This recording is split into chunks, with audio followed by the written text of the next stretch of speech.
வணக்கங்க. இன்றைக்கி பிரண்டை சட்னி எப்படி அரைக்கலான்னு பார்க்கலாங்க. இந்த மாதிரி பிரண்டை சட்னி அரைக்கிறதுக்கு நம்ம மாடி தோட்டத்தில் போய் பிரண்டை உடச்சிட்டு வந்துடலாங்க. பிரண்டை உடம்புக்கு ரொம்ப நல்லது, எலும்புக்கெல்லாம் நல்லா வலு சேர்க்கும். அதனால் நம்ம 10 நாளைக்கு ஒருக்கா பிரண்டை சட்னி அரைச்சி சாப்பிட்லாங்க, உடம்புக்கு நல்லது. இது நம்ம சட்னி அரைக்கிறதுக்கு நம்ம அந்த இளம் பிரண்டையாக இருந்ததுன்னா சட்னி அரைச்சிக்கலாம். கொஞ்சம் முத்தின பிரண்டையெல்லாம் இப்போ பொடி பண்ணிக்கிறாங்க, பொடி பண்ணியும் சாப்பிட்றாங்க. இன்றைக்கி நம்ம சட்னி அரைச்சிக்கலாங்க. மாடி தோட்டத்தில் பிரண்டை ரொம்ப ஈஸியாக வளர்த்தலாங்க. சும்மா இந்த ஒரு இதை உடச்சி வச்சாவே போதும், அது அப்படியே தழைஞ்சிக்கும். அதுக்கு பெரிய பராமரிப்பெல்லாம் ஒன்றும் தேவையில்லைங்க. நோய் தாக்குதல் எதுவும் வராது. வெயில் காலம் மழை காலம் எதுவாக இருந்தாலும் சரி, பிரண்டை ரொம்ப சூப்பராக வளருங்க. நீங்களும் இது மாதிரி வீட்டில் ஒரு தொட்டியில் வச்சு பாருங்கள். இப்போ இந்த பிரண்டை சட்னி அரைக்கிறதுக்கு இந்த கொழுந்தாக இருந்ததுன்னா நம்ம நரம்பெல்லாம் எடுக்க வேண்டியதில்லை. இந்த முத்தின தண்டில் அந்த 4 மூலையில் இருக்கிற நரம்பை எடுக்கணுங்க. இல்லைன்னா அது சாப்பிடும்போது நாக்கில் நூல் நூலாக படும். இதே மாதிரி நம்ம எல்லாத்தையுமே 4 மூலையில் இருக்கிற நரம்பை எடுத்து க்ளீன் பண்ணி வச்சுக்கலாங்க. நம்ம வாங்க சட்னி எப்படி அரைக்கிறதுன்னு பார்க்கலாம். ஒரு வடைச்சட்டியில் எண்ணெய் ஊற்றி இந்த பிரண்டையெல்லாம் நல்லா போட்டு நல்லா பொன்னிறமாக வறுத்து எடுத்துக்கணுங்க. அந்த பச்சை வாசனையே இல்லாத அளவுக்கு நல்லா வறுத்து எடுத்துக்கலாம். கொஞ்சம் நேரம் கொஞ்சம் எண்ணெய் எச்சாவே ஊற்றி நல்லா பொரிச்சு எடுக்கிற மாதிரி ஆயிடணுங்க.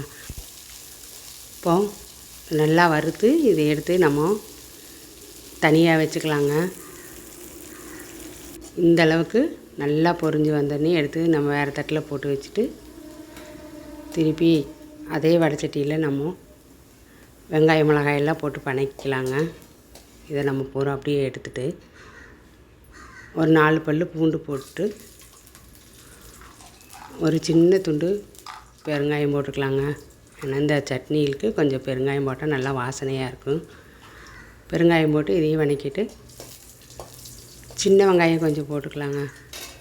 இது வெங்காயம் போடாமையும் ஒரு சிலர் சட்னி அரைப்பாங்க. நான் கொஞ்சம் வெங்காயம் போட்டு சட்னி அரைக்கும்போது சாப்பாட்டுக்கு, இட்லிக்கு, தோசைக்கு எல்லாத்துக்குமே இது நல்லாயிருக்கும்.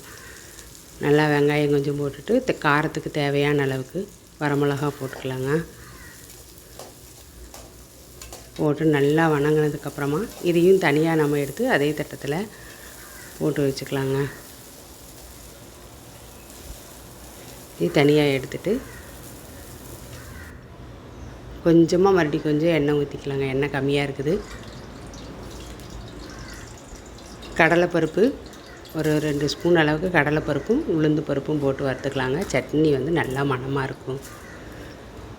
இதை போட்டு நல்லா பொன்னிறமாக வறுத்து எடுத்துக்கலாங்க. பொன்னிறமாக வறுத்ததுக்கப்புறமா இதற்குள்ளே கொஞ்சம் தேங்காய் பூவும் போட்டு வறுத்துக்கலாங்க. நல்லா இந்த அளவுக்கு பொன்னிறமாக வறுவிட்டுருச்சு. இப்போ கொஞ்சம் தேங்காய் பூவை போட்டு நம்ம வறுத்து எடுத்துக்கலாம்.